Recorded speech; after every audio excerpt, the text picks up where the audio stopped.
الفاتحة.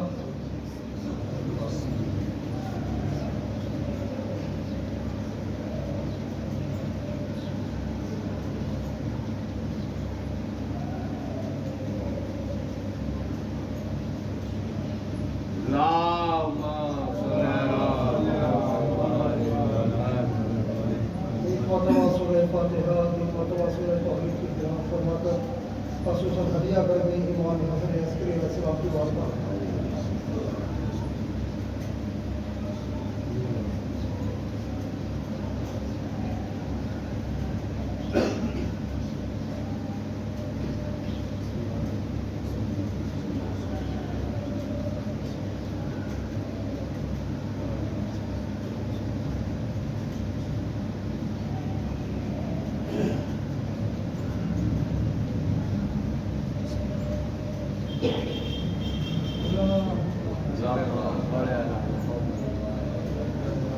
لا حول ولا قوة إلا بالله العلي العظيم. أعوذ بالله من الشيطان الرجيم. بسم الله الرحمن الرحيم. الحمد لله رب العالمين، والصلاة والسلام على أشرف الأنبياء والمرسلين، خاتم النبيين ورحمة للعالمين، سيدنا وشفيعنا مولانا أبي القاسم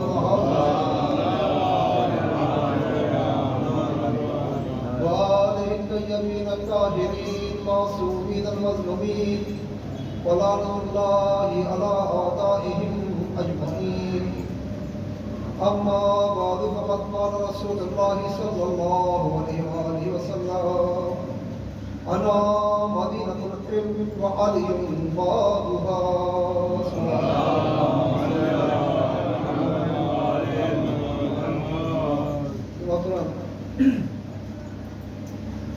یقیناً آج کی رات کل کا دن انہی قیامت کی اس تاریخوں میں سے ہے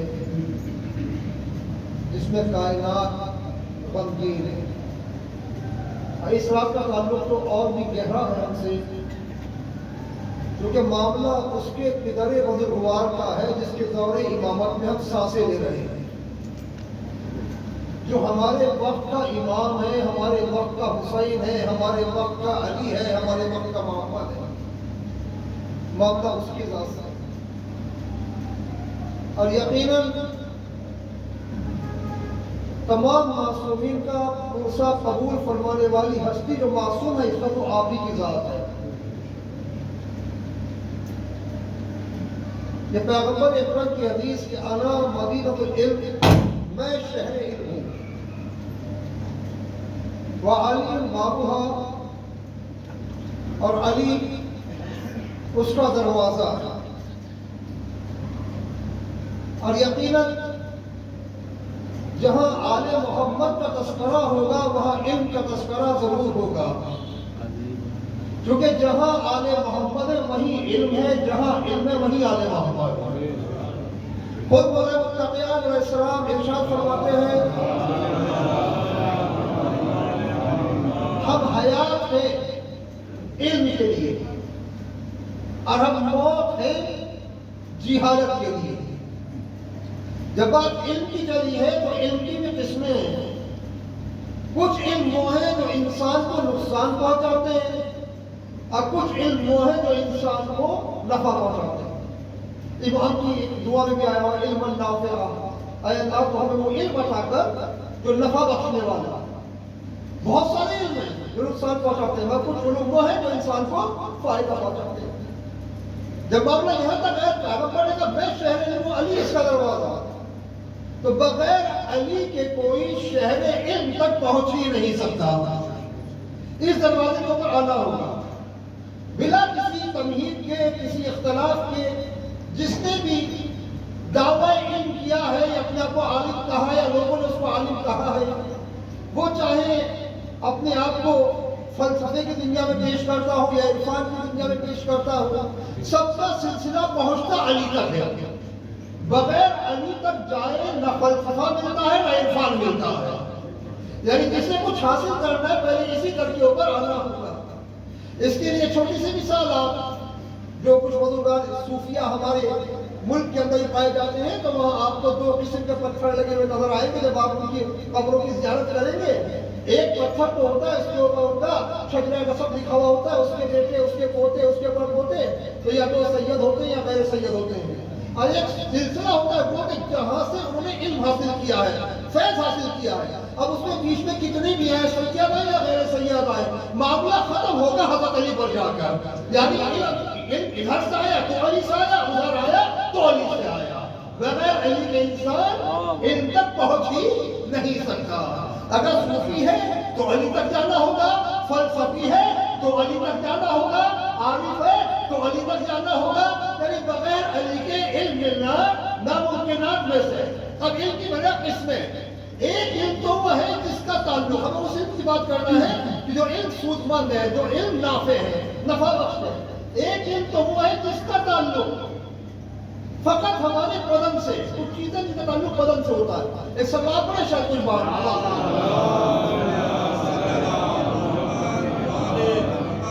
مثلا دیکھنے کا تعلق آنکھ سے. اگر آنکھ ختم ہو جائے تو دیکھنے کی طاقت ختم ہو جائے گی. سننے کا تعلق کان سے ہے, اگر کان ختم ہو جائے تو سننے کی طاقت سمجھ ختم ہو جائے گی. بولنے کا تعلق زبان سے ہے, اگر خدا نہ کرے زبان ختم ہو جائے تو بولنے والی طاقت جو ہے وہ ختم ہو جائے گی. تو ایک علم تو ہوا ہے جس کا تعلق ہمارے دماغ سے ہے, مائنڈ سے, یعنی جس سے ہم دنیا کے اندر حاصل کرتے ہیں. جیسے ہی دم نکلتا ہے, جیسے پورا بدن مردہ ہو جاتا ہے تو دماغ بھی مردہ ہو جاتا ہے. تو جس علم کا تعلق فقط دماغ تک رہتا ہے یہ موت کے ساتھ فوت ہو جاتا ہے. مگر جس علم کا تعلق جو ہے روح سے ہو جائے گا, جو علم جو ہے روح سے متصل ہو جائے گا, بدن مر جاتا ہے مگر علم باقی رہتا ہے. اس طریقے سے اس کی اختصار سرمایہ محمد ہم یہ نہ سمجھیں کہ علم ہم یہ دستگاہوں میں حاصل کر رہے ہیں. پیغمبر اکرم کی مشہور حدیث ہے سنیہ شیعہ دونوں کے درمیان, کہتے ہیں لوگ تو سو رہے ہیں, بیدار جب ہوتے جب ان کو موت آئے گی. اب پھر علماء عرفان کہتے ہیں کہ ایک سلسلہ شروع ہوگا مرنے کے بعد علم حاصل کرنے کا. وہ کیسے؟ یہی وادی السلام جس کو ہم بہت آسانی سے دیکھ کے ایسے آ جاتے ہیں جیسے وادی السلام کچھ ہے ہی نہیں. نجف مولانا کائنات کے روضے کے قریب پورا قبرستان ہے وادی السلام. یہ وادی السلام کیا ہے کہ راوی کہتا ہے کہ میں امیر المومنین کے ساتھ وادی السلام کے اندر گیا. امیر المومنین وادی السلام میں یہاں تک کھڑے رہے کہ میں ان کے پیچھے کھڑا کھڑا تھک گیا. اس کے بعد میں نے اپنی رضا کو بچھایا, بیٹھ گیا. یہاں تک کہ بیٹھا بیٹھا تھک گیا مگر علی کھڑے کھڑے نہیں تھکے. یعنی پہلے کھڑا ہوا تھا, بیٹھ گیا, اب بیٹھنے کے بعد بیٹھا بیٹھا تھک گیا, پھر کھڑا ہو گیا. کہتا کہ منزل یہ آئی میں کھڑا کھڑا پھر تھک گیا, پھر بیٹھ گیا. جب یہ سلسلہ کئی بار ہو چکا تو میں نے مولا کائنات سے مولا کائنات سے عرض کیا یا امیر المومنین کیا وجہ ہے کہ میں اتنی بار اٹھ چکا ہوں, کھڑا ہو چکا ہوں, مگر آپ جو ہے کہ آپ کچھ زیادہ دیر نہیں کھڑے ہو گئے. کہا مجھے اس کا احساس ہی نہیں ہے, میں یہاں مومنین کی ارواح کے گروہ دیکھ رہا ہوں, کچھ علم عطا کر رہے ہیں, کچھ ان سے علم حاصل کر رہے ہیں. وادی السلام کے لیے کیا نہیں, کچھ ان سے علم حاصل کر رہے ہیں.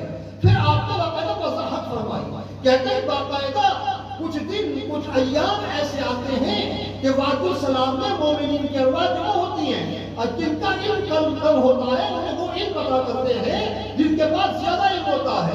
اور کچھ بندے تو وہ ہیں جو مرنے کے بعد یہاں آ کے علم حاصل کرتے ہیں, اور کچھ بندے وہ ہیں جو ریاضت کے ذریعے, اللہ کی عبادت کے ذریعے جو علم مرنے کے بعد حاصل ہوتا ہے وہ اپنی زندگی کے اندر حاصل کر لیتے ہیں.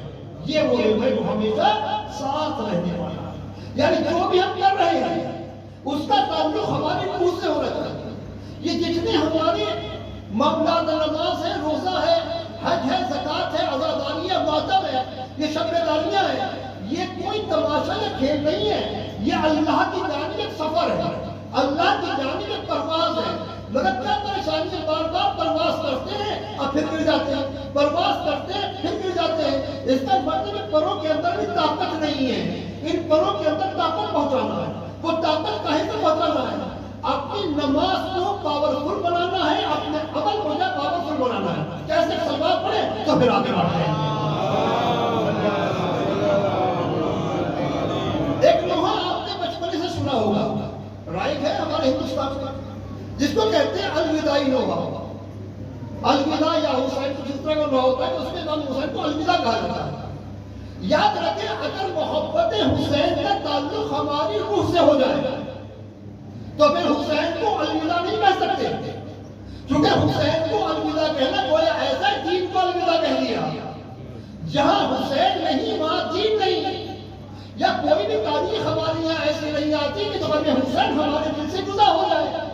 9 ربیع الاول فقط اور فقط اس کی حیثیت یہ ہے کہ پچھلے سال مارا گیا تو مومنین خوشی منا لیتے ہیں اس وجہ سے کہ وہ مارا گیا، نہ کہ غم حسین ہمارے دل سے جدا ہوا ہے. اگر غم حسین دل سے جدا ہو جائے تو ناصبی ہو جائیں گے. اگر حسین کو الوداع کہتے ہیں تو کافر ہو جائیں گے. حسین کی ہمیں ہر دن ضرورت ہے، حسین کی ہمیں ہر مہینہ ضرورت ہے. ہم پانی کے بغیر رہ سکتے ہیں، حسین کے بغیر نہیں رہ سکتے. ہوا کے بغیر رہ سکتے ہیں، حسین کے بغیر نہیں رہ سکتے. ہم بغیر صحت کے رہ سکتے ہیں، حسین کے بغیر نہیں رہ سکتے. ہم بغیر دولت کے رہ سکتے ہیں مگر حسین کے بغیر نہیں رہ سکتے. تو حسین نہ کل الوداع ہونے والے ہیں نہ حسین آج الوداع ہونے والے ہیں، کیونکہ حسین کا تعلق ہماری روح سے ہے. یہ کہنا مولا آئے اور مولا گئے، نہ مولا آتے ہیں اور نہ مولا جاتے ہیں. یہ سب ہمارے دماغ کی پیداوار ہے. مولا آ گئے ہیں اب مولا جا رہے ہیں. ایسی کوئی روایات آپ کو مذہب شیعہ کے اندر نہیں ملے گی. مولا امام حسین اپنے مقام پہ ہے اور مولا امام حسین ہم جیسے نہیں بلکہ عین اللہ ہے، اللہ کی آنکھ ہے. وہ جہاں بھی ہے جو بھی ان کا غم بنا رہا ہے اسے دیکھ رہے ہیں. جیسے کوئی اللہ کی آنکھ سے نہیں چھپ سکتا ایسا حسین ابن علی کی آنکھ سے نہیں چھپ سکتا، چاہے وہ کہیں بھی ہو، شہر میں ہو یا دیار کے اندر ہو. غم حسین جو بھی بنا رہا ہے امام حسین ہر وقت اس کے قریب ہے. ذکر حسین جو بھی کر رہا ہے امام حسین ہر وقت اس سے قریب ہے. تو کرنا کیا ہے؟ اس سے اپنی روح کے اندر جو ہے اس کی صلاحیت ہو جائے اس ذکر کی. اگر یہ ذکر ہماری روح کے ساتھ گھل مل جائے تو سارے فسادات خود ختم ہو جائیں. فساد کا ہونا بتا رہے نماز بھی ہے برائی بھی ہے. اس کا مطلب یہ ہے کہ صرف ہم نے جھکنا، سیدھا کھڑا ہونا یا سجدہ یا تشہد السلام پڑھنا سیکھا ہے. نماز پیغام کیا دے رہی ہے؟ نماز کا سب سے پہلے بیان کیا تھا، اس کا قصہ لے کر بیان کرتا ہوں کہ جب تم حالت قیام میں ہوگا اللہ اکبر تو اپنے بدن کو ڈھیلا کرو، یعنی بدن سخت نہ ہو، بدن کے اندر وہ سے بدن کو ڈھیلا چھوڑ دو. یہ حالت قیام میں حکم دینا بتا رہا ہے کہ اگر اکڑو گے تو خدا سے دور ہو جاؤ گے، اگر لچک پیدا کرو گے خدا کے قریب ہو جاؤ گے. یہ سب سے بڑی جو نقصان پہنچانے والی چیزیں کیا ہے؟ یہ اکڑ ہے. اور یہ اکڑ شیطان کسی بھی شکل کے اندر ہمارے اندر پیدا کر سکتا ہے. خاندان کی بنیاد پر، علاقے کی بنیاد پر، پیسے کی بنیاد پر، یہ کسی بھی چیز کے اندر کسی بھی شکل کے اندر ہمارے سامنے آ سکتی ہے. مثال کے طور پر کہتا ہوں علماء عرفان کہ اگر کوئی انسان تم سے جھگڑا کر بیٹھے، جھگڑا ہو گیا، کوئی اختلاف سے جھگڑا ہو گیا، وہ آپ سے معافی نہیں مانگ رہا مگر وہ آپ سے مسکرا کے بات کر رہا ہے، تو تمہاری شرم و حیا کا تقاضا یہ ہے کہ تم بھی اس سے مسکرا کے بات کرو، جس سے نرمی پیدا ہو، اکڑ پیدا نہ ہو. کیونکہ جس سے اکڑ پیدا ہوتی ہے وہ ابلیس بنتا ہے، جس پہ نرمی ہوتی ہے وہی آدمی بنتا ہے. سلمان والے محمد والے محمد. یقیناً ائمہ معصومین کی روایات کے اندر بہت کچھ مل جائے گا. ایک حدیث اس وقت بیٹھے بیٹھے ذہن کے اندر آ گئی. سید الشہداء حضرت امام حسین علیہ السلام اور بڑی معتبر حدیث ہے، سند کے اعتبار سے بھی ذمہ داری ہے. ایک شخص اندر آنے کے بعد کہتا ہے یا ابا عبداللہ میں نے کچھ مدد کی. کہا مدد تو کریں گے مگر پہلے تمہاری معرفت کا امتحان لیں گے. یہ کہہ دینا آسان ہے. امام حسین سے سوال کر رہا ہے اور امام حسین کہہ رہے پہلے تمہاری معرفت کا امتحان لیں گے اور اس کے بعد تمہیں کچھ عطا کریں گے. اگر ایک مولانا بھی کھڑے ہو جائے کہ اب تمہارا امتحان دینے کو تیار ہے، یاد ہوتا ہے انہیں بھول جاتے ہیں. مگر انسان معرفت کی اس منزل پر رہا ہوگا کہ امام کہہ رہا ہے آپ کا امتحان لے گا، کہہ رہا مولا میں امتحان دینے کو تیار ہوں. علماء کہتے ہیں یہ تو ہمیں پتہ نہیں کہ یہ امیر المومنین کا صحابی ہے کہ نہیں، مگر اس کا انداز بتاتا کہ یقیناً اس نے امیر المومنین کی مجلسوں سے فیض حاصل کیا ہے. یعنی ایسا تو ثبوت تو نہیں مگر اس کا انداز بتاتا ہے. امام علی مقام علیہ السلام اس سے پوچھتے ہیں کہ بتاؤ انسان کے لیے سب سے اچھی چیز کیا ہے؟ اس کا مولا علم، مگر علم کے ساتھ ساتھ. پہلا سوال امام حسین نے کیا انسان کے لیے سب سے اچھی چیز کیا ہے؟ وہ جواب دیتا ہے علم، مگر علم کے ساتھ. پتہ چلا فقط علم کافی نہیں، جس کے پاس علم و علم کی قوت برداشت، علم کا حاصل کرنا اور ہے، علم کا برداشت کرنے کا کچھ اور ہے. کیونکہ علم انسان کو تکبر نہیں سکھاتا، علم انسان کو خاکساری سکھاتا. جہاں دعوی علم ہو مگر اس کے ساتھ تکبر ہو، سمجھ لینا بس شیطانی جانکاری ہے، علم نہیں ہے. جتنا علم بڑھتا ہے علم ہی اس کے لیے سبب عزت بن جاتا ہے. نہ وہ لباس کا محتاج ہوتا ہے، نہ وہ مکان کا محتاج ہوتا ہے، نہ وہ تخت کا محتاج ہوتا ہے، نہ وہ فرش کا محتاج ہوتا ہے. علم جس کی سیرت بن جائے یا جس کی ذات علم قرار پا جائے. مثلا مولا کائنات اگر وہ منبر پر ہے تو صاحب عزت ہے، فرش خاک پر تو صاحب عزت ہے. ان کے لیے دولت کے سونے چاندی کے انبار کی ضرورت نہیں ہے. کہا مولا علم مگر علم کے ساتھ مثلا قوت برداشت ہو. علم تو انسان کو خاکساری سکھاتا ہے. میں اکثر کہتا ہوں اسے موقع پر آقا سیستانی یا آقا خاندانی آپ نے کیا کیا کہتے ہیں اللہ نائب امام، آپ جو چاہیں کہیں، سب باتیں ٹھیک ہیں، مگر جب وہ اپنا نام لکھتے ہیں کہتے ہیں علی سیستانی اور فقط کیا خاکسار. یعنی علم انسان کو خاکساری سکھاتا ہے. وہ دعوی علم نہیں کرتے. جس کے پاس علم ہوتا ہے لوگ خود پہنچ جاتے ہیں. جہاں خوشبو ہوتی ہے محل کی مکھیاں خود پہنچ جاتی ہیں، اسے اعلان کرنے کی ضرورت نہیں ہوتی. ہمیشہ چھوٹے دریا شور کیا کرتے ہیں، سمندر ثبوت سے رہتا ہے. سلام بڑے محمد والے علم ہو مگر علم کے ساتھ کہ اگر علم بھی نہ ہو اور علم بھی جو ہے نہ ہو اس کے پاس، تو اب کیا ہو؟ امام علیہ السلام ارشاد فرماتے ہیں سلام محمد والے کہتے ہیں کہ علم بھی نہ ہو اور علم بھی نہ ہو تو دوسری چیز کیا ہوگا؟ کہ اس کے پاس مال ہو مگر مربت کے ساتھ. مال ہو مگر مربت کے ساتھ. مال اور مربت فقط مال کافی نہیں ہے. اگر مربت نہ ہو یعنی اس کا مطلب ہے کہ خدا نے مال دیا ہے تو مال کے ذریعے لوگوں کے اوپر اپنی فضیلت نہ جتانا. یہ نہ سوچنا کہ لوگ مال کی بنیاد پر تمہارا احترام کریں، کیونکہ بدبخت ہے وہ انسان جس کا احترام اس کے مال کی وجہ سے کیا جائے، اور بدبخت ہے وہ انسان جس کا احترام اس کے شر سے بچنے کے لیے کیا جائے. خوش نصیب یہ ہے کہ جس کی مانیت کو دیکھ کر اس کا احترام ہو، جس کی روحانیت کو دیکھ کر اس کا احترام ہو. تو کہا مگر مال ہو مگر مربت کے ساتھ. اب اگر خدا مال دے دے اور وہ خدا کی راہ میں کچھ خرچ کرتا ہے تو اس پر مربت اتنا ہو کہ تکبر نہ پیدا ہونے پائے. کہ یا اللہ لوگ کو نہ جانے اپنا پیسہ کہاں کہاں خرچ کرتے ہیں، میں نے اس پیسے کی مسجد تعمیر کرا دی ہے، یہ تیری توفیق ہے، ورنہ کہاں مسجد کی تعمیر، میں نے امام بارگاہ تعمیر کرایا ہے، اللہ تیری دی ہوئی توفیق ہے. اگر تیری توفیق نہ ہوتی تو کہاں امام بارگاہ کی تعمیر اور کہاں ہم جو کام کریں مجلس کر رہے ہیں، سرمایداری کر رہے ہیں، مال خرچ کر رہے ہیں، اس پر تکبر نہ ہونا چاہیے بلکہ توفیق الہی ہے. اسے کہتے ہیں مال ہو مگر مربت کے ساتھ. تو امام نے پوچھا اچھا یہ بتاؤ اگر یہ بھی نہ ہو تو کیا ہو؟ کہا فقیری ہو صبر کے ساتھ. فقیری ہو صبر کے ساتھ.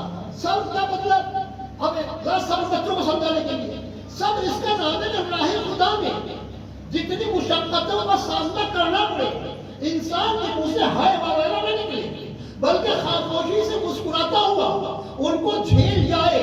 ایک وقت ایسا آئے کہ جب سارے دروازے بند ہو جائیں گے تب اللہ کی مدد کا دروازہ کھلنا شروع ہوگا. نہ گھبرانا نہیں. مثلا چھوٹی سی مثال جناب موسیٰ علیہ السلام سے آپ سنتے کہ جس وقت فرعون نے پیچھا کیا تو بنی اسرائیل نے کہا کدھر جائے؟ قدیر کی طرف. اب نیل کی طرف اگر وہ وہاں آ گیا تو کیا ہوگا؟ آگے دریا ہے، پیچھے لشکر فرعون ہے. مگر بنی اسرائیل نے بات کاٹی نہیں. بہرحال یہاں تک ثابت قدم رہے موسیٰ جہاں تم لے جاؤ گے ہم چلے جائیں گے. یہاں تک دریا نیل کے تو جناب موسیٰ بہت ہوا کہ اپنا عصا جو ہے پانی کے مارو، دریائے نیل پر مارو. جیسے دریائے نیل کے عصا مارا تو دروازے بن گئے. یعنی کہ سب دروازے بند تھے. اللہ نے اپنی مدد کے دروازے کھولے. کہا ایک بار صبر کر کے دیکھو. صبر کرنا تمہارا کام ہے، راستہ بنانا ہمارا کام ہے. صبر کر کے دیکھو. یعنی جناب موسیٰ کا عصا جو ہے ذوالفقار تو بہت افضل ہے اس سے. اس کے لیے روایت ہے کہ آسمان سے آئی ہے. اسے اگر آپ قرآن میں پڑھیں گے تو آسمان سے نہیں آیا تھا، بلکہ اگر آپ دیکھیں تو جناب موسیٰ نے پوچھا کہ کیا ہے ایجنڈا ہے، اس سے کرتے کیا ہو؟ تو بکریوں کے لیے جو ہے پتے گراتا ہوں، بکریاں جو ہے وہ پتے کھاتی ہیں. تو وہ ایک عصا تھا جو کہیں سے آپ نے کاٹ لیا تھا، وہ آپ کے ہاتھ میں رہتا تھا بکریوں کے پتے گرانے کے لیے. تو اگر ایک عصا بھی نبی کے ہاتھ میں آ جائے، یعنی یہ کہیے کہ ایک لکڑی بھی نبی کی صحبت پر رہ جائے تو وہ کام کرتے ہیں بڑے بڑے انجینئر نہیں کر پاتے. مگر انسان کی بدقسمتی ہے کہ کافر بن کے آتا ہے، منافق بن کے نکلتا ہے. یہ حقیقت ہوا ہر نبی کے ساتھ. یہ کیا مسئلہ؟ وہ لکڑی ہاتھ میں، مگر اس نے کیا کام کیا؟ انجینئر والا کام کیا. سب اکثر کہتے ہیں کہ ہم بھی صبر کرتے ہیں. امام حسین نے بھی صبر کیا. امام حسین کے ہمارے صبر کے اندر کیا فرق ہے؟ بہت فرق ہے. ہم صبر میں چیختے ہیں، مصیبت پر چیختے ہیں. امام حسین چیختے نہیں تھے. جتنی مصیبت کی شدت بڑھتی تھی ان کا چہرہ خدا سے ملاقات کی امید پر سرخ ہوتا تھا. روایت بالکل ایسے نہیں ہے کہ اصحاب امام جو سب موت سے مانوس تھے، مگر امام حسین کا چہرہ دیکھ کر کہہ رہے تھے کہ یہ ابا عبداللہ کتنی موت سے مانوس ہے کہ جو موت قریب آ رہی ہے ان کا چہرہ مثل گلاب کے سرخ ہوتا جا رہا ہے. یہ اسی کے سامنے ہوتا ہے جس کے سامنے پردے ہٹ جائیں. پردے کہیں سے ہٹیں گے؟ جب اخلاص ہوگا. پردے کہیں سے ہٹیں گے؟ جب ہر عمل اللہ کے لیے ہوگا. پردے کہیں سے ہٹیں گے؟ جب ہم کوئی کام جو بھی کریں اللہ کے لیے کریں. مثال کے طور پر جب بات کہتے چلے کہا کہ وہ فقیری ہو مگر صبر کے ساتھ ہو. کہا اس نے امام حسین کہتے ہیں بعد میں اگر نہ علم ہو اور نہ علم ہو اور نہ مال ہو، نہ مربت ہو اور نہ فقیری ہو اور نہ اس کے پاس جناب صبر ہو تو کیا ہو؟ کہ اس کے اوپر سے آسمان پر سے بجلی گرے اور وہی جلا کے مار دے. سلوات پڑھیے، بڑا غضب کا وہی. اگر امام چپ رہ جاتے، تھیلی تو آپ نے کہ معاملہ ٹھیک تھا، مگر یہاں تو امام نے اس کی بات پر مہر لگا دی کہ جو انسان زمین پر ایسا پایا جائے نہ اس کے پاس علم ہو، نہ علم ہو، نہ مال ہو، نہ مربت ہو، نہ فقیری ہو، نہ صبر ہو، تو اس کے اوپر آسمان سے بجلی گرے. یعنی اصحاب بھی ہنسے، خود امام بھی ہنسے اور اس کو تھیلی دے لگا یقیناً تم اپنے امتحان میں کامیاب ہو گیا. تو یہ چیزیں ہمیں چونکا رہی ہیں کہ اگر علم ہے تو اکڑنا نہیں، علم ہونا چاہیے. اگر مال خدا نے دیا تو مربت ہونا چاہیے. اگر فقیری دی ہے تو صبر ہونا چاہیے. اچھا معاملہ ہے ہاتھ پھیلانے کا، تو ایسے کہ آگے ہاتھ پھیلانا جس کے دل کے اندر تقوی الہی پایا جاتا ہو. کیونکہ بہت سے لوگ ہیں وہ عطا کرتے ہیں تو یہ کہتے ہیں اللہ تو نے مجھے دیا تھا، میں نے اس کو عطا کر دیا، میں نے کچھ عطا نہیں کیا، تو نے اس کی قسمت کا اتارا میں نے لے لیا. بہت سے افراد ہیں ایک مہینے کا راشن ڈلوائیں گے اور دوسرے کام کریں گے اس کی یہاں راشن کی پوری میں نے ڈلوائی تھی، اس کے یہاں سبزی میں نے بھجوائی تھی، اس کے یہاں آٹا میں نے بھی. گویا یہ رزاق بن گیا. خدا دے کے بھی آزماتا ہے، خدا لے کے بھی آزماتا ہے. صلوات علی محمد اگر ہم کچھ بھی کر رہے ہیں، جب بات آئی ہر چیز میں اللہ کو نظر رکھے. جو اچھا کام ہو رہا ہم خود نہیں کر رہے، اللہ کروا رہا ہے. خدا نے ہمیں اس کے لیے چن لیا، اللہ نے ہمیں اس کے لیے چن لیا. جناب ایوب علیہ السلام کا واقعہ حیات القلوب میں چھٹے امام جعفر صادق علیہ السلام سے منقول ہے. جب مصیبت حد سے زیادہ بڑھ گئی، آپ کو سنا جناب ایوب کے بہت واقعہ سنے، جانور مر گئے، اولادیں مر گئی، زمینیں ختم ہو گئی، کمزور ہو گئے، گھر چھن گیا. کہتے اللہ مجھ سے کیا گناہ ہوا، مجھ سے کیا خطا ہوا، جبکہ تجھ پر روشن ہے کہ جب میں دسترخوان پر بیٹھا ہوں تو اتنے نہیں بیٹھا اتنے کوئی یتیم و مسکین میرے ساتھ نہ ہوا. اور جب کوئی عبادتیں میرے سامنے آئی، ایک عبادت آسان کی ایک مشکل، تو میں نے مشکل عبادت کا انتخاب کیا ہے، آسان کو چھوڑ دیا۔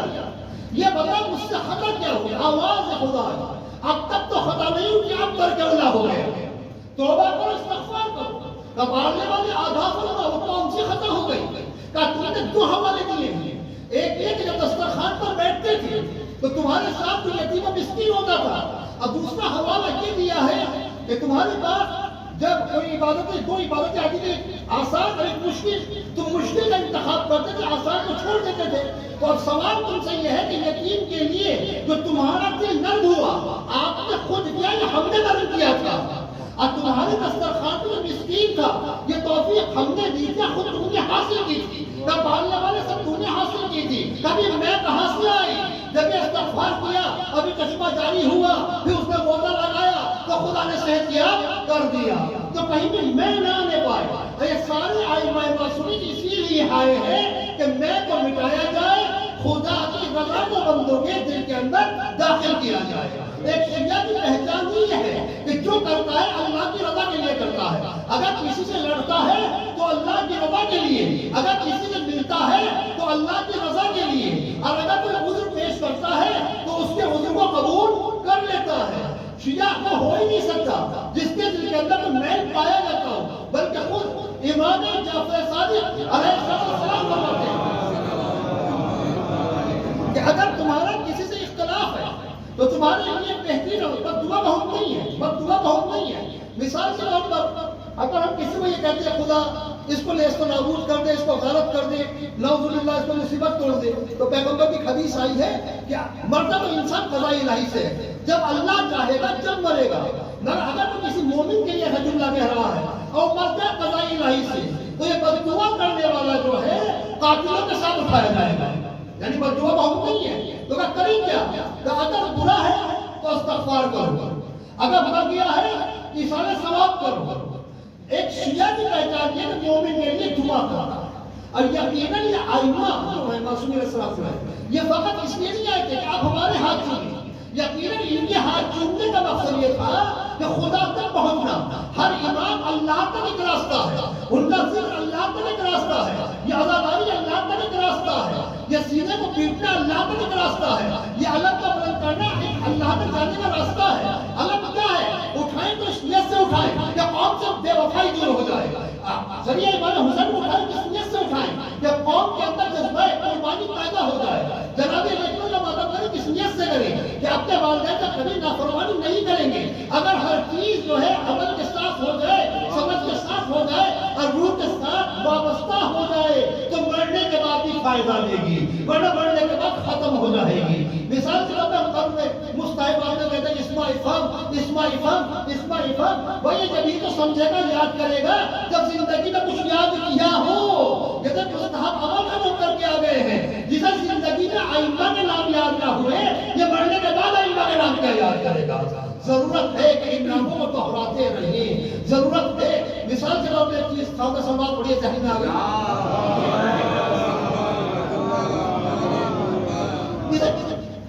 اللہ کی طرف سفر کرنا ہے تو سفر کرے کیسے؟ سب سے پہلے خیالات کا کنٹرول، خیالات کا کنٹرول کیسے؟ اندر سے کعبہ کو پھینکیں، نفس کی آواز، نفس خبیثہ کی آواز، اس کے لیے پلان بناؤ، اس کو ایسے گراؤ۔ ہمارا فریضہ کے فوراً ٹائم یہ سینہ محبت آل محمد کے لیے تو کہاں سے آیا ہے؟ تو میرے دل سے نکل جا، تو یہاں سے دور ہو جا، اور ضرورت کے ذریعے اپنے سینے کو نورانی کریں۔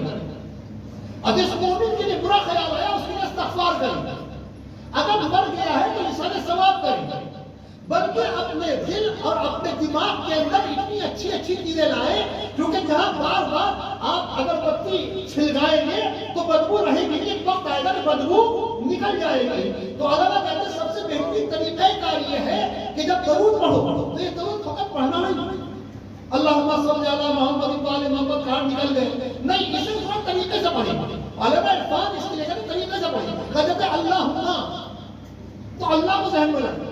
کیسے لائیں؟ اللہ کی کوئی شبیہ ذہن میں نہیں لانا، ورنہ ہم ایک طرح پرپس بن جائیں گے۔ کہا جب اللہ کا نام لیں تو خانہ کعبہ کا نقشہ اپنے ذہن میں لے آئے، جب کہ اللہم تو خانہ کعبہ کا نقشہ اپنے ذہن کے اندر لے آئے، یا مثلاً کہیں صلی علی محمد کا گنبد خضرا اپنے ذہن کے اندر لے آئے، جب کہیں آل محمد تو جنت البقیع یا کربلا معلی یا سامرا یا کاظمین کچھ بھی اپنے ذہن کے اندر لے آئے، تو جب بار بار مثلا ہم دن میں 100 بار 1000 بار 500 بار درود پڑھیں گے اور ہر بار اپنے ذہن کے اندر کبھی کعبے کی چھبی لائیں گے، کبھی رسول کے روضے کی چھبی لائیں گے، کبھی بقیع کی چھبی لائیں گے، کبھی کربلا کی چھبی لائیں گے، تو کوئی عبادت نہ سینے میں رہے گی نہ دماغ کے اندر۔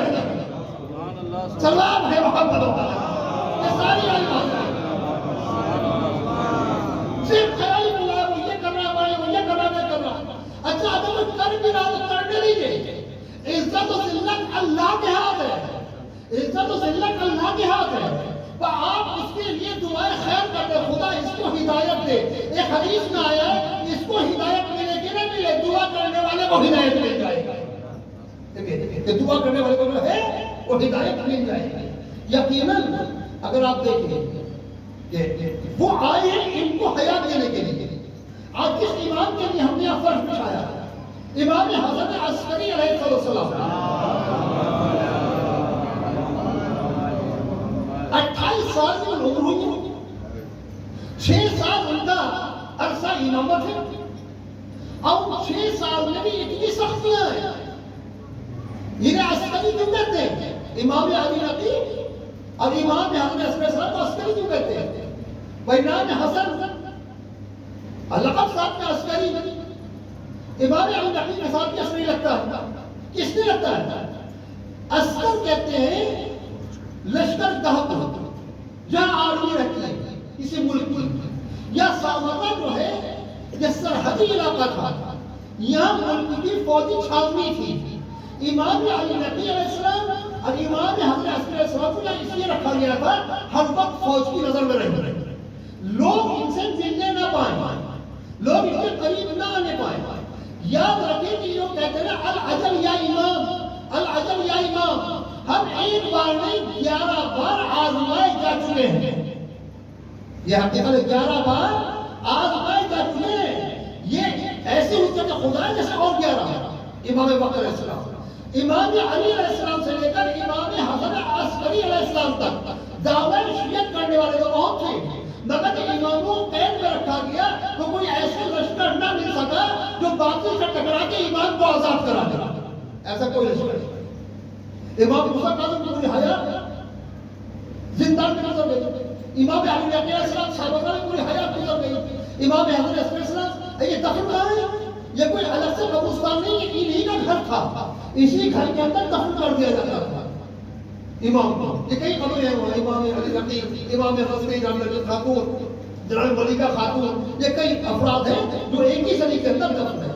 امام حسن عسکری علیہ السلام کے واقعات پڑھتے ہیں تو کچھ واقعات اصول کافی بنے ہیں، اس کے اندر زیادہ تر روایات وہ ہے کہ امام سے چونکہ ملنے کا پابندی تھی آپ رہنمائی تو کرتے تھے، مگر علماء کہتے ہیں کہ ہو سکتا ہے کہ ان کی زیادہ روایات ہم تک اس لیے نہیں پہنچی کیونکہ بہت سی روایات دیگر ائمہ کی بھی ہم تک نہیں پہنچی کیونکہ دشمنوں نے ہم تک پہنچنے نہیں دی، یعنی حالات زمانہ ایسے تھے کہ بہت سی روایات ہیں جو ہم تک نہیں آ آئی ہیں امام عسکری کی، مگر اور ائمہ کے مقابلے پر کم آئی ہیں۔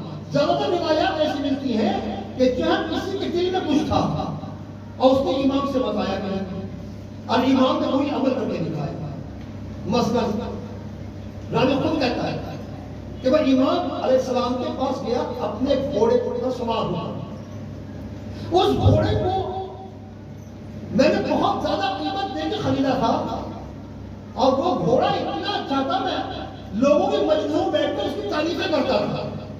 تو امام نے پوچھا تمہارے گھوڑے کا کیا حال ہے؟ کہا مولا اس میں سوار ہو کے آپ سے ملنے آیا ہوں۔ کہا بہتر ہے کہ شام کا کوئی گاہک مل جائے تو بیچ دو۔ وہ کہتا مجھے بڑا تعجب ہوا کہ مولا کہہ رہا کوئی گاہک ملے تو بیچ دو۔ کہا میں نے نہیں بیچا، اپنے بھائی صاحب کی ذکر کیا کہ مولا یہ اگر شام تک وہ گاہک آ کر دے دیں۔ کہا میں بھی نہیں سوچ پا رہا ہوں، بہرحال اس نے اسے دیا نہیں، مغرب کا وقت ہوا، اس نے نماز مغرب پڑھی، گھوڑا مر گیا۔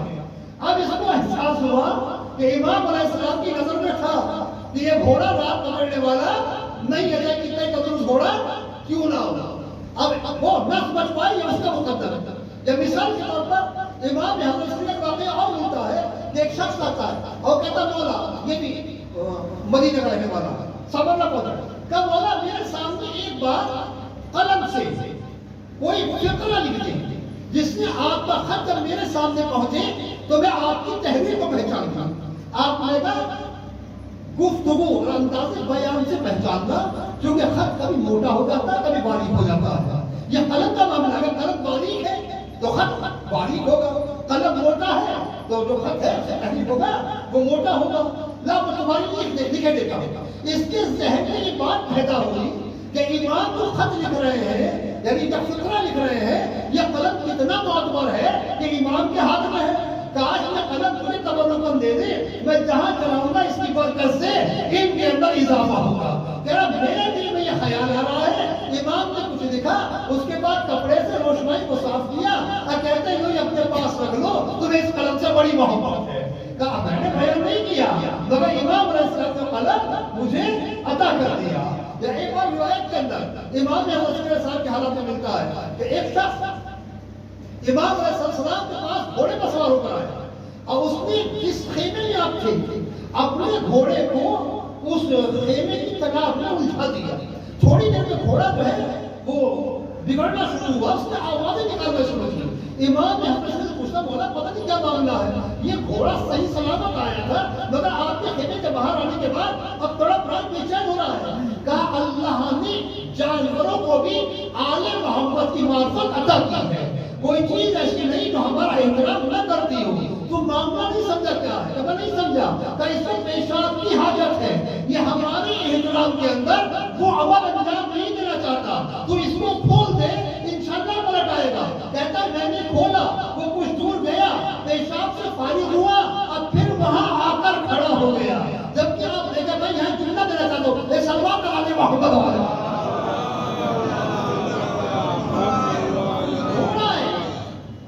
جانور ہے، پاک جانور ہے. ایات شریعت کی روشنی میں گھوڑے کا پیشاب بھی پاک ہے. یعنی اگر پاک جگہ پر پیشاب کرتا ہے اس سے اڑنے والی چیزیں پاک ہیں. اکثر ہمارا مسئلہ ہے نا ذوالجناح بنانے سے پہلے نہلاتے ہیں. بھائی گھوڑے پہ کون سا غسل واجب ہو گیا؟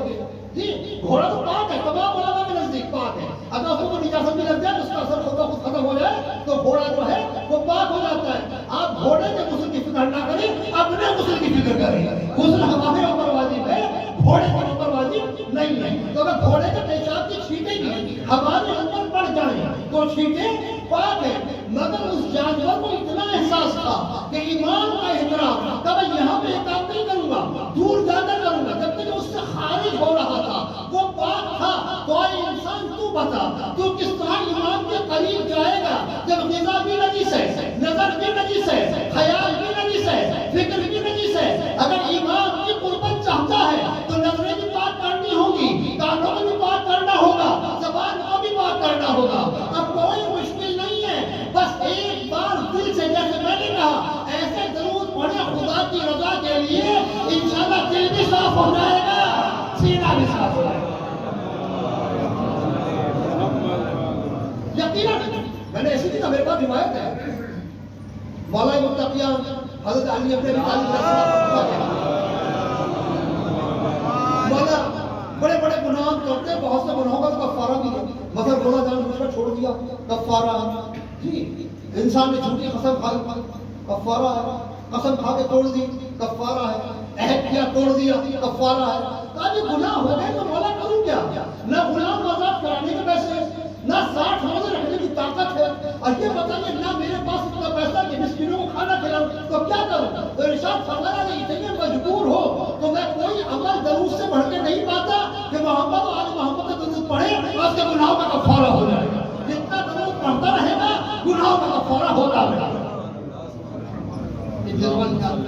تو امام حضرت صلی اللہ علیہ وسلم اس طریقے کے موضوعات آپ سے ملتے ہیں. اور یقیناً اگر یہ ایمان کی مرضی میں خود کو چھوڑ دیں، خود روایت ہے آپ مدینے میں اپنے کسی نائب کو خط بھیجنا کرتے ہیں، صحابی سے کہتے ہیں یہ نماز مغرباً کا وقت، مغرباً ادا کی اور امام نے خط لکھا، اسے مدینے میں لے کے جانا ہے.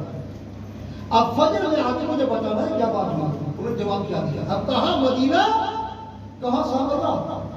نگر مولا کا ساری جانتا مولا نے بھیجا ہے تو انتظار بھی وہ کریں گے. ایک بار انتظار کہتا جیسے وہ اونٹ پر سوار ہوا کہا اللہ بھائی جانو تو مدد کر. کہتا اونٹ تھوڑی دور نہیں چلا تھا کہ میں نے دیکھا کہ میرا اونٹ مسجد نبوی کے سامنے تھا. اب جہاں امام نے بتایا تو وہ شخص نہیں ملا اور وہاں سے میں پھر اونٹ پر بیٹھا ہوں. اب جب میں نے دیکھا اونٹ کچھ قدم چلا تو فجر کا وقت تھا. امام اعظم کے ساتھ نماز میں مشغول تھے. میں آ کر امام سے ملا. ایک بار امام علیہ السلام کے حکم کے مطابق چلنے لگے. چلنا ہمارا کام ہے, زمین کو سمیٹنا امام کا کام ہے. اور یہ امام کے پاس نہیں ہوتے ہیں. عرض کا موضوع کرامت اپنے چاہنے والوں کو دے دیتے. ایسے بہت سے لوگ گزرے کہ جنہوں نے نمازیں مغربین نجف میں پڑھی ہے اور نماز فجر کربلا میں پڑھی ہے, پورے واقعات. تو اگر علم حاصل کرنا ہے تو وہ علم جو روح سے مل جائے, وہ علم جو روح کے ساتھ ہے, کیونکہ بدن مر جائے گا روح باقی رہے گی. روح باقی رہے گی. اگر یہ علم اس روح سے متصل ہو جائے گا پھر ہم مرنے والے نہیں ہیں. ہمارا علم مرنے والا نہیں ہے. کیسے ہوگا؟ کہ جب ہی ہوگا کہ جب انسان ہر عمل ہر عبادت اللہ کی رضا کے لیے کرے. مثال کے طور پر یہ تھوڑی بڑی عبادت ہے. جب ساری رات ایک انسان امام حسین کی محبت میں اپنے سینے کو پیٹ رہا ہے, بات کا نہیں. مذاق تو وہ اڑائے گا جس کی قسمت بھی یہ ہونا. بہت بڑی سعادت ہے. مگر سب سے بڑی قیامت کیا ہے؟ عمارت تو بہت اچھی بنائی ہے, شیطان بیلچا لیے کھڑا ہے توڑنے کے لیے. بس ادھر نماز فجر قضا ہوئی, یہ پوری عمارت نیچے. کم وقت ہے اس کے حل میں سو جاؤ, تھوڑی دیر میں نماز پڑھ لینا. نہ اٹھیں گے نہ پڑھیں گے. نماز تہجد لمبا قرآن پڑھا دیتا کبھی کبھی شیطان, فجر کا وقت چھڑا دیا. تو مولا جی سے پوچھا گیا تھا کہ اگر تہجد کی وجہ سے فجر قضا ہو رہی ہے تو کیا کریں؟ کہ فجر کو ادا کرنا, تہجد کو چھوڑ دینا. کیونکہ تہجد کا سوال نہیں ہوگا, فجر کا ثواب ہوگا.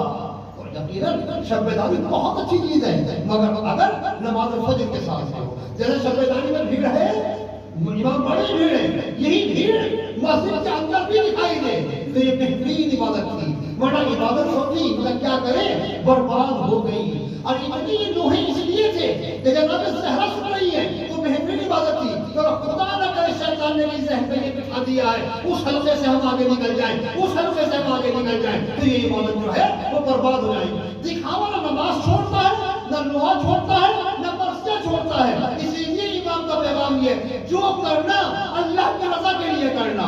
ورنہ یہ لوہے مرثیہ بیکار نہیں ہے. امام جعفر صادق کی مشہور حدیث ہے جس نے ہماری محبت میں ایک شعر کہا, خدا جنت کو سے مکان عطا کرے گا. جس کی آنکھوں سے ایک آنسو بہا, جنت کے اندر مکان اس کو عطا ہوگا. مگر کب؟ جب معرفت کے ساتھ بہے, خوف خدا کے ساتھ بہے, اخلاص کے ساتھ بہے. اور یہ بات سمجھ میں نہیں آتی کہ اگر یہ سب چیزیں ہم اپنی روح کے اعتبار سے کر رہے ہیں, یعنی یہ نمازیں یہ عبادت روحانی ہے, تو نماز کے بعد ظلم کیوں ہے, روزے کے بعد ظلم کیوں ہے, عزاداری کے بعد ظلم کیوں ہے, حلقوں میں لڑائی کیوں ہے, مسجد میں نمازی سے منہ کیوں پھیر رہا ہے. ارے یہاں تک دیکھا گیا بہت سی جگہوں پر کہ میں اس کے برابر میں نمازی نہیں پڑھوں گا. کیوں کہ اس کا وقت سے ہاتھ ملانا پڑے گا. ارے بھائی تو نے سمجھا نہیں, یہ جماعت چیز کے لیے ہے کہ تو اس کے برابر میں نماز پڑھ, نماز کے بعد مسافہ ہو تو ہاتھ کے ملنے کے ساتھ دل کا میل دور ہو جائے. امامت میل صاف کراتی ہے, میل کو چھوڑتی نہیں ہے. صلی اللہ علیہ محمد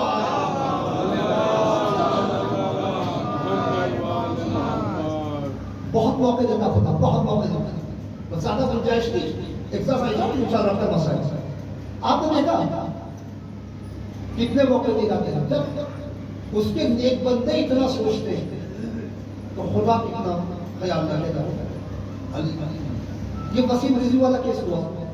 وسیم رضوی نے جو گستاخی کرنا تھی, اس نے جو کچھ کہا تھا اس کی بنیاد پر اسلام سے خارج ہو گیا, چاہے وہ اپنے ہندو ہونے کا اعلان نہیں کرتا, مگر اپنے بیان کی روشنی پر وہ خود اسلام سے خارج ہو گیا.